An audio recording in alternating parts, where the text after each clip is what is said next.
السلام علیکم ورحمۃ اللہ وبرکاتہ۔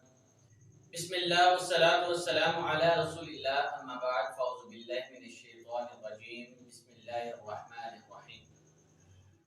جی تو آج ہم انشاءاللہ الرحمن قرآن مجید کا وہ حصہ پڑھنے جا رہے ہیں جس میں اللہ رب العزت نے بتایا کہ حضرت آدم علیہ السلام کس طرح جنت سے اس دنیا میں پہنچے۔ تو یہ تذکرہ سورۃ البقرہ کی آیت نمبر 34 سے سٹارٹ ہو کر آیت نمبر 39 تک جاتا ہے۔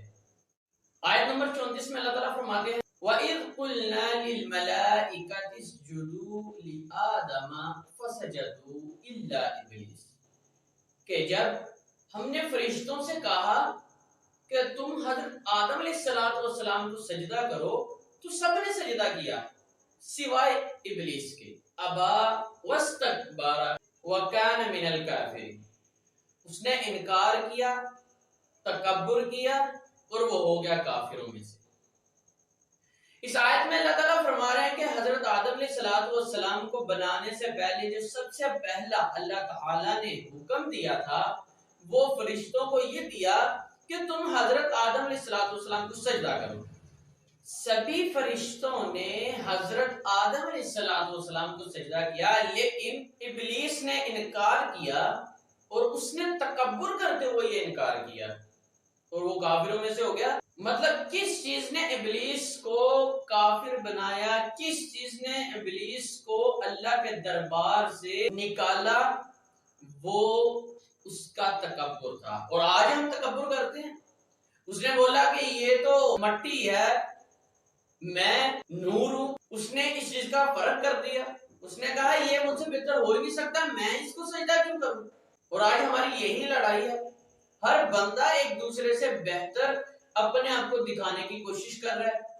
اگر کوئی اس سے کوئی کمتر آ بھی جائے یا اگر کوئی اس سے کم ہو بھی تو اس کی کسی بات کو برداشت نہیں کرتا۔ ہم کہتے ہیں یہ ہوتا کون ہے مجھے بات کرنے والا، یہ ہوتا کون ہے میرے سامنے بولنے والا، مجھے نظریں اٹھا کے دیکھنے والا۔ مطلب ہم انسانوں نے انسانوں کو ہی غلام بنا رکھا ہے۔ ہم وہ تمیز بھول گئے کہ ہم صرف ایک باپ کی اولاد ہیں، حضرت آدم علیہ السلام کی، جو اس دنیا میں سب سے پہلے انسان تھے۔ تو شیطان نے تکبر کیا اور وہ کافروں میں سے ہو گیا۔ اللہ تعالیٰ نے فرمایا کہ سارے فرشتے سجدہ کرو، لیکن ابلیس نے نہیں کیا۔ اس نے بولا میں اس سے زیادہ بہتر ہوں۔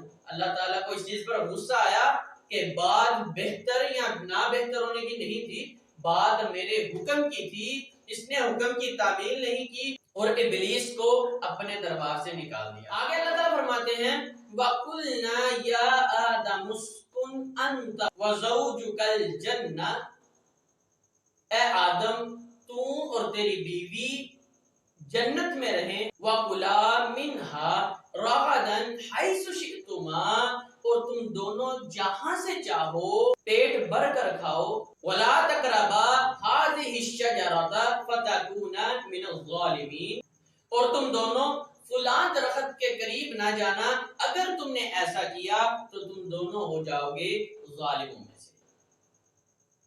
اللہ تعالیٰ نے حضرت آدم علیہ السلام کو اور اما حوا علیہ السلام کو اس جنت میں رہنے کے لیے جگہ دی اور فرمایا یہ پوری کی پوری جنت تمہاری ہے، یہ ساری جنت، اس میں جتنی بھی نعمتیں ہیں یہ سب تمہارے لیے بنائی گئی ہیں، تم اس میں رہو، اس میں اپنی زندگی گزارو، اس کی نعمتوں سے لطف اندوز ہو، فائدہ اٹھاؤ، لیکن ایک بات یاد رکھنا کہ تم فلاں درخت کے قریب نہیں جاؤ گے۔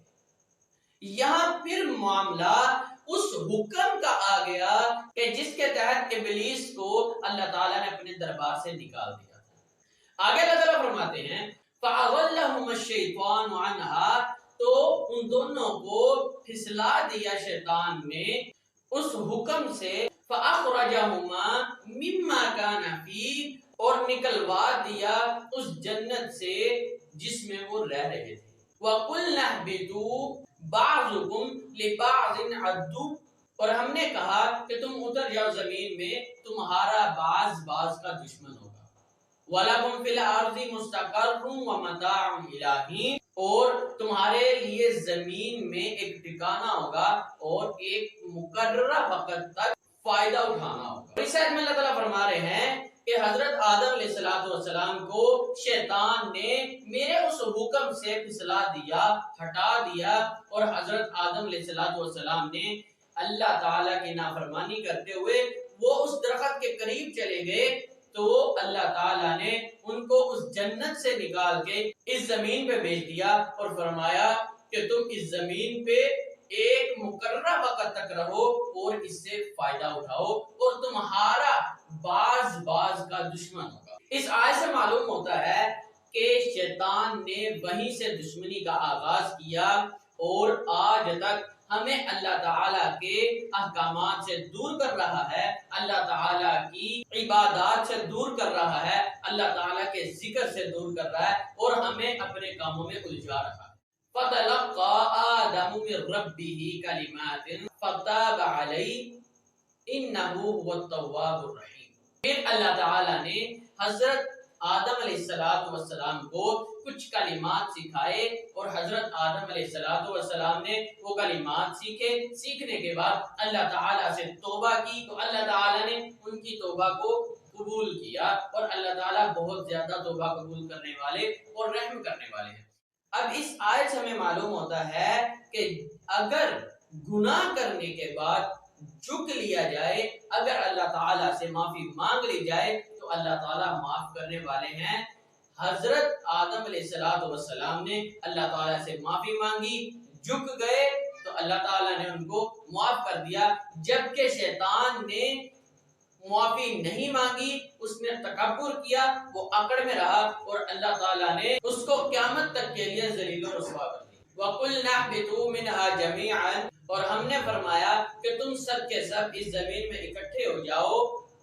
فَإِمَّا يَأْتِيَنَّكُم مِّنِّي هُدًى، اور پھر میری طرف سے تمہارے پاس ہدایت آئے گی۔